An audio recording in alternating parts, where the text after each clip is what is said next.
उतरायला पाहिजे।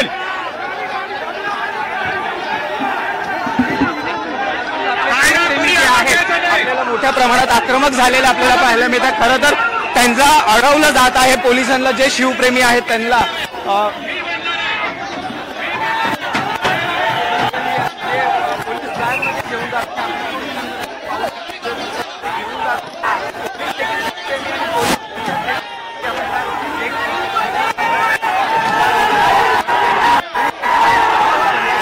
देखील मागणी केली की मी आरोपी नाही आहोत, आम्हाला या व्हॅनमधून उतरवा।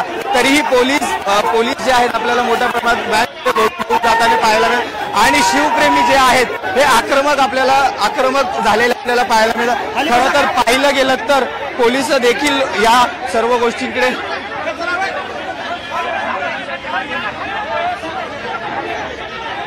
आपण पाहू शकतो। पोलीस देखील शिवप्रेमींना धक्काबुक्की करताना आपल्याला पाहायला मिळतं आणि खरं तर पोलीस आपण पाहू शकतो जे शिवप्रेमी जे आहेत ते स्वतः धरणीवरती बसलेले पाहायला मिळतात। पोलीस त्यांना मोठ्या प्रमाणात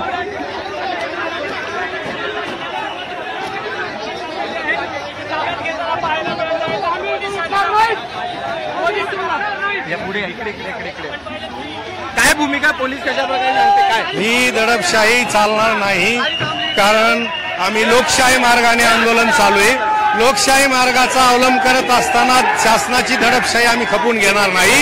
एक तर तुम्ही 8 वर्षामध्ये कुठलंही काम केलं नाही, आम्हाला लोकशाही मार्गाने ते पाहणी करण्याचा पूर्ण एक नागरिक म्हणून, एक शिवप्रेमी म्हणून अधिकार आहे, तर आम्ही केंद्र शासनाचा इथं धिक्कार करतो।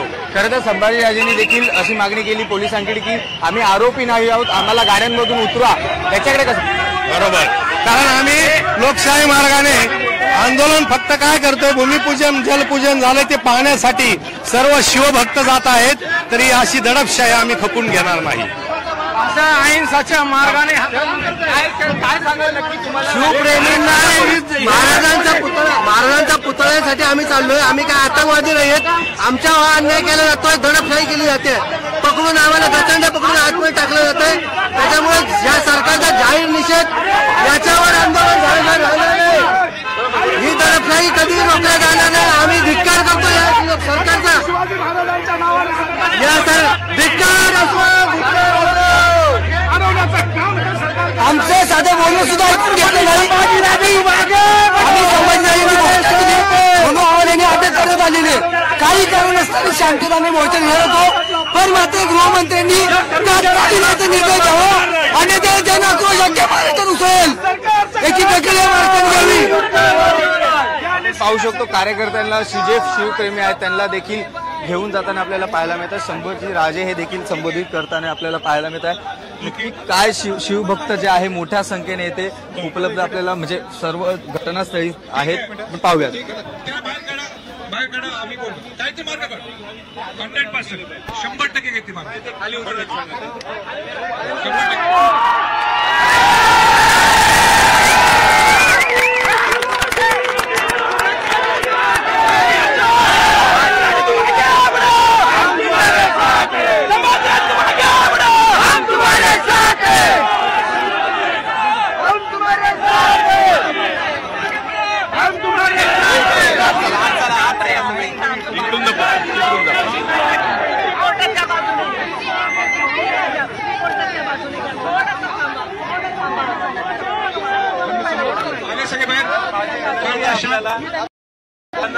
मी सांगतो आता सगळ्यांनी शांत राहायचंय, सगळ्यांनी शांत राहायचंय।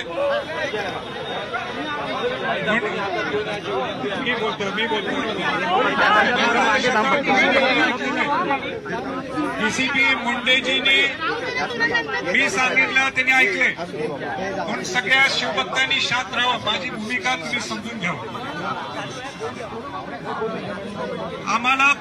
आम्ही कुठलं आंदोलन करण्यासाठी इथं आलो नाहीये, काय कोणी बोलू नये। आम्ही आंदोलन करण्यासाठी इथं आलो नाहीये। या प्रतिकात्मक आंदोलन असं तुम्ही म्हटलं तरी चालेल, पण ते आंदोलन नाहीये। खऱ्या अर्थाने छत्रपती शिवाजी महाराजांचा पुढे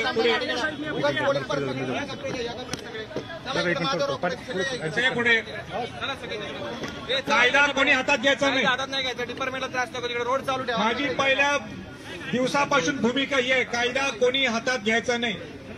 आणि ज्या मागण्यासाठी आम्ही आलोय, जे 13 कोटी जनतेच्या समोर हा विषय घेऊन जायचा आहे, तो हेतूच आहे की कुठला कायदा न हातात घेता कायद्याच्या बाहेर जाऊन काही गोष्ट आपल्याला करायची नाहीये. आणि मी माझ्या बोलण्यात तुम्हाला ते दिसून येईल. गडकोट किल्ल्यांसाठी ते आपले जीवन स्मारक आहे. शिवाजी महाराजांनी हिंदवी स्वराज्य जे निर्माण केलं, ते जीवन स्मारक जीवित राहावेत म्हणून माझा 15-20 वर्षापासून हा माझा प्रयत्न आहे. मी माझी प्रशंसा करत नाही, पण खरी परिस्थिती ही सुद्धा आहे. दुर्गराज रायगड किल्ला याला सरकारला मी भाग पडलं आणि तिथं रायगड प्राधिकरण स्थापन झालं आणि 75 वर्षात पहिल्यांदा आयुष्यात भारताच्या स्वातंत्र्याच्या नंतर रायगड किल्ल्याचं संवर्धन जतन सुरू झालं. ह्याच्यावरच तुम्हाला दिसून येते, मला बोलून ह्याच्यावरच तुम्हाला दिसून येईल की संभाजी छत्रपतींची प्रामाणिक भावना किती आहे. नंबर 2, मुंबईत ही देशाची आर्थिक राजधानी आहे आणि मुंबईत एक मोठं स्मारक व्हावं ही त्यावेळी सगळ्या पुढाऱ्यांची इच्छा होती. त्याचं मी कौतुक करतो. पूर्वी पहिल्यांदा जर कोणी घोषणा केली असेल ते राजश्री छत्रपती शाहू महाराजांनी केली. राजश्री छत्रपती शाहू महाराजांनी इच्छा व्यक्त केली मुंबई महानगरपालिकेकडे की मुंबई महानगरपालिकेच्या समोर तिथं छत्रपती शिवाजी महाराजांचं स्मारक उभा राहावं. त्याचा पूर्ण खर्च हा मी माझ्या करवीर संस्थांच्या दरबारमधनं करेन. पण त्यावेळीची राजकीय परिस्थिती काय झाली, काय घडलं त्याच्यात मला खोल जायचं नाही, ते गेलं नाही पुढं. नंतर अनेक लोकांनी आपल्या भावना व्यक्त केल्या की मुंबईत सारख्या ठिकाणी इथं शिवाजी महाराजांचं एक भव्य जे जग पाहिल असं इथं स्मारक व्हायला पाहिजे. गडकोट किल्ले तर जीवित स्मारक आहेत त्यांचे. पहिल्यांदा सुशीलकुमार शिंदे यांनी घोषणा केली 2010 मध्ये. त्यावेळीचे तत्कालीन मुख्यमंत्री अशोकराज चव्हाणांनी सांगितलं इथं शिवाजी महाराजांचं स्मारक व्हायला पाहिजे. त्यांच्या जाहीरनाम्यात घेतलं. नंतर काय झालं, विषय गेला पाण्यात, विषय झाला डायल्यूट. आणि 2014ला भाजपने त्यांच्या जाहीरनाम्यात घेतलं की शिवस्मारक आम्ही अरबी समुद्रात तिथं उभा करणार. 2016ला बरोबर बघा, मुंबई महानगरपालिकेच्या निवडणुकीच्या अगोदर ते साधून घाई गडबडीने पण तिने देशाचे पंतप्रधान नरेंद्र मोदीजींच्या हस्ते ते जलपूजन केलं. ज्यावेळी नरेंद्र मोदी एक पंतप्रधान जलपूजनला येतात याचा अर्थ काय की तुमच्या परमिशन सगळ्या 100% पाहिजे, त्याशिवाय कुठलाही पंतप्रधान येत नाही. पंतप्रधानांनी जलपूजन केलं. त्या जलपूजनाला मी स्वतः हजर होतो. मला आनंद वाटला, मला कौतुक वाटलं की खरोखरच गडकोट किल्ल्याचं ठीक आहे रेंगाळलंय, ते व्हायलाच पाहिजे. त्याच पाठोपाठ जर इथं शिवाजी महाराजांचं एक भव्य स्मारक उभा राहत असेल, जसं सरदार वल्लभभाई पटेल यांचं स्मारक उभं राहिलं गुजरातमध्ये, मला तुलना करायची नाही, पण शिवाजी महाराज हे देशाचं दैवत आहे आणि शिवाजी महाराजांचं जर इथं स्मारक होत असेल त्याचं कौतुक व्हायला पाहिजे. पण 2016ला जलपूजन झालं, एक समिती सुद्धा स्थापन झाली, L&Tला कॉन्ट्रॅक्ट दिला गेला.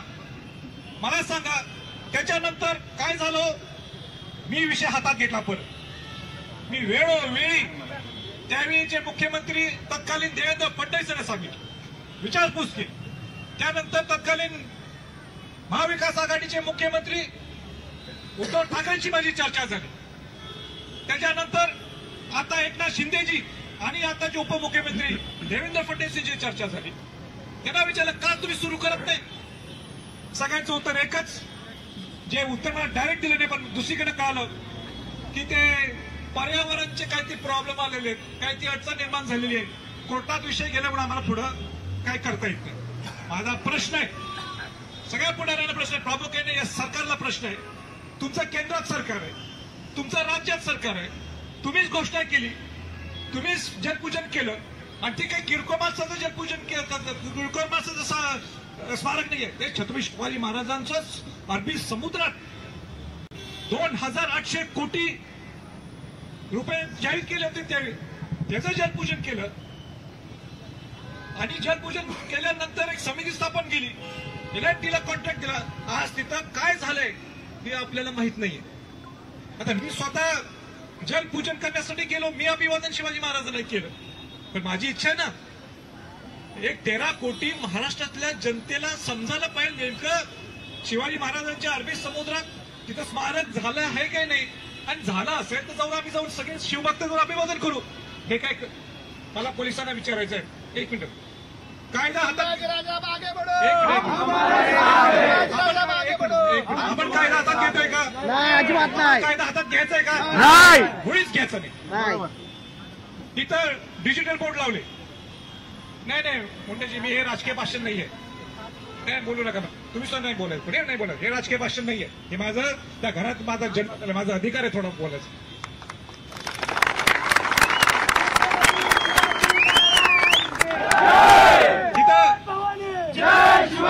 इथं डिजिटल बोर्ड लावले, सगळे फेकून काढले, फाडून काढले.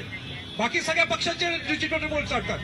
त्या जो व्यावसायिक आहे त्याला धमकी, त्या बांद्र्याला ते कुठलं पोलीस स्टेशन खेरेवाडीमध्ये तो गुरोपी आहे, तो त्या व्यावसायिक जो त्याला पकडून, त्याचा काय संबंध आहे विचारलं, त्याला कॉन्ट्रॅक्ट मिळालंय, त्याला पकडून मारलं. त्याला म्हणतात अरे भाजपचं सरकार आहे, तू कसं लावतोस. इथं बोटवाले, याचं माझ्याकडे रेकॉर्ड आहे, तुम्ही म्हटलं तर रेकॉर्डिंग मुंडेला ऐकू शकतो, मुंडेजी तुम्हाला ऐकून. तर ते इथं बोटवाल्यांचा त्याला फोन, इथला जो कोण अध्यक्ष, अरे तू बुकिंग कसं केलंस, तू बुकिंग कसं केलंस, तुला माहिती आहे काय कोणाचं सरकार आहे. तू जर स्वराज्याच्या इथं कार्यकर्ते आत आले बोटीत तर तुझ्या परवाना रद्द. ही कसली हुकुमशाही आहे, ही कसली दडपशाही आहे, बोलत नाही मध्ये. मग हे टोचणार नाही मला, माझा अधिकार नाही की सगळ्यांना घेऊन जाऊन नुसतं बघून यायचंय, आपल्याला फेरफटका मारायचं, अभिवादन करून यायचंय. ह्याच्यात कुठं गुंडशाही आहे, ह्याच्यात कुठं कायदा हातात घ्यायचंय. बर, व्होटवाल्यांना सुद्धा काय सांगितलं आम्ही, पत्रकार बंधूंना तुम्ही नोट करा की जिथं लाईन आहे, जिथं बोटी पलीकडे जाऊ शकत नाही, तिथं मुळीच जायचं नाही जायचं तिथं मुळीच. कारण का कायदा आम्हाला हातात घ्यायचा नाही. आम्ही दुर्बीननी बघू, दुर्बीनमध्ये बघून आम्ही त्यांचं शिवाजी महाराजांना अभिवादन करू. आता ह्याच चुकीचे 5000 तिकीट काढले आम्ही, 5000 तिकीट काढले. बोटवाल्यांनी सांगितलं 5000 लोक येणार नाहीत, तिथं 2-2.5 लोकच आम्ही आत घेऊ सुरक्षेच्या दृष्टिकोनातून. हे सुद्धा चुकीचं आहे का? आता पोलिसांचं म्हणणं आहे, काय म्हणणं आहे ते मी ऐकून घेतो, पण जे काय म्हणणं होईल, पण तुम्हाला सुद्धा माझ्या सूचना आहे. आपल्याला शेवटी इतर लोकांना सुद्धा कुठे त्रास होऊ नये. आपण शिवाजी महाराजांचे शिवभक्त आहोत. आम्हाला एकच दाखवायचं आहे, 13 कोटीतल्या महाराष्ट्राला लोकांना दाखवून द्यायचंय की नेमकं स्मारक कुठं आहे. त्या स्मारकाचं अभिवादन करण्यासाठी तर आम्हाला जायला परवानगी पाहिजे. तिथं सुद्धा आम्ही काही गुन्हेगार आहोत का? काय याच्यात मी काही गुन्हेगार केली, काय गुंडगिरी केली आहे, काय कायदा हातात घ्यायला लागलोय? हा माझा प्रश्न आहे सगळ्या सरकारच्या मंडळीला, हा माझा प्रश्न आहे ह्या पत्रकारांना. काय चुकीचं आहे त्यांनी सांगावं. हो, मी कायदा मोडायला लागलोय, हिथनं परत जातो, मी हिथनं परत जातो, शिवाजी महाराजांना अभिवादन करते. मग त्यांनी सांगावं, सरकारने सांगावं की नाही संभाजी छत्रपती तुमची भूमिका चुकीची आहे, तुम्ही लोकांना भडकवायला लागलेले, तुम्ही राजकारण करायला लागले. अनेक लोक मला म्हटले, अहो तुम्ही आत्ताच निवडणूक आली म्हणून तुम्ही करायला लागलाय का? अहो ज्यावेळी स्वराज्य पक्ष आत्ताच स्थापन झाले, या 8 दिवसाच्या अगोदर, त्याच्या अगोदर कोणी भूमिका घेतली? मी होतो. गडकड कल्याणसाठी भूमिका कोणी घेतली? हा संभाजी महाराज, हा पट्ट्या संभाजी छत्रपती नुसता दुर्गराज म्हणजे दुर्गांच्या बरोबर बोलतो. कोण बोलत नाही? सगळ्या मतासाठी. कारण यांना मतं मिळत नाही म्हणून कोण आवाज उठवत नाही. मीच आवाज उठवायचा. जागतिक वारसा हक्काचे लोक आलेत ना आता. हे कोणी आणले? सरकार म्हणून असं आम्ही आणले असते, पण त्याची पुढाकार कोणी घेतला? ते शिखा जैन मॅडम जे त्यांच्या फिरायला लागलेत, युनेस्कोचे त्या आयकॉमॉसचे उपाध्यक्ष आहेत, त्यांना आणलं कोणी भारतात? पहिल्यांदा भारतात नाही, आपल्या महाराष्ट्रात या संभाजी छत्रपती या पट्ट्याने आले.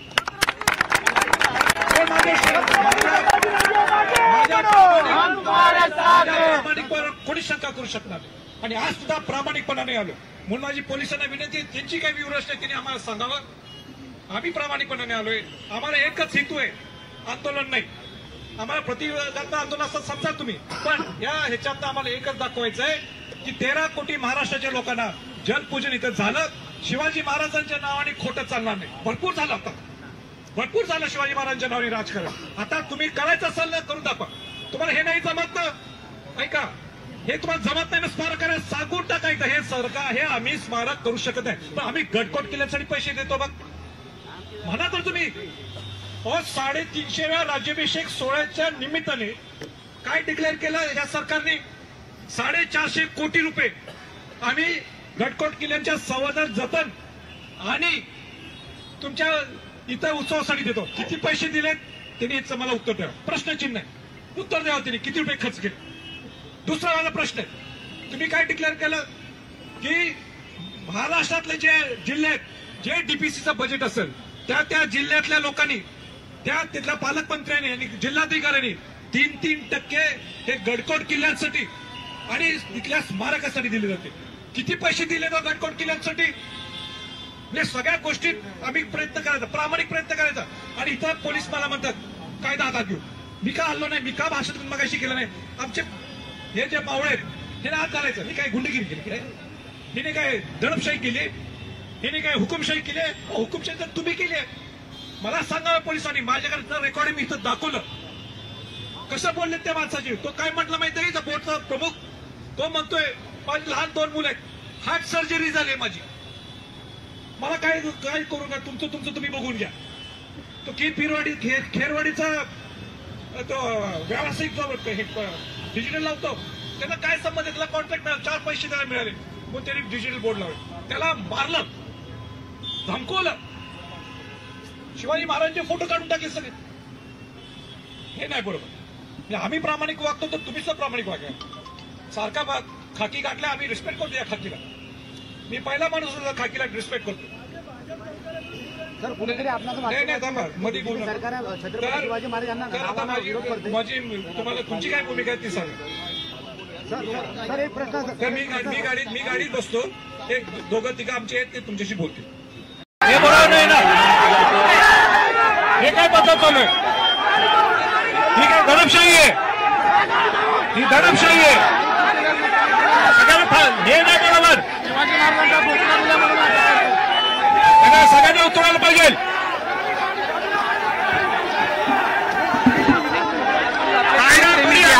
आपल्याला मोठ्या प्रमाणात आक्रमक झालेलं आपल्याला पाहायला मिळतं. खरं तर त्यांचा अडवलं जात आहे पोलिसांना, जे शिवप्रेमी आहेत त्यांना.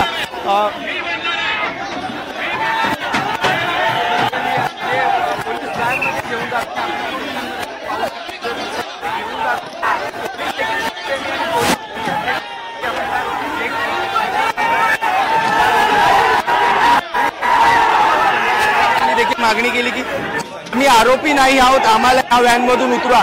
तरीही पोलीस जे आहेत आपल्याला मोठ्या प्रमाणात व्हॅन जाताना पाहायला मिळत. आणि शिवप्रेमी जे आहेत हे आक्रमक झालेले आपल्याला पाहायला मिळतं. खरं तर पाहिलं गेलं तर पोलिस देखील या सर्व गोष्टींकडे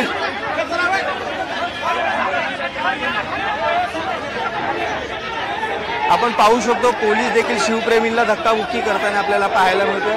आणि खरं तर पोलीस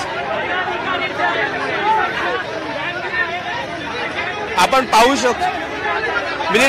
शकतो जे शिवप्रेमी जे आहेत ते स्वतः धरणीवरती बसलेले पाहायला मिळतात. पोलीस त्यांना मोठ्या प्रमाणात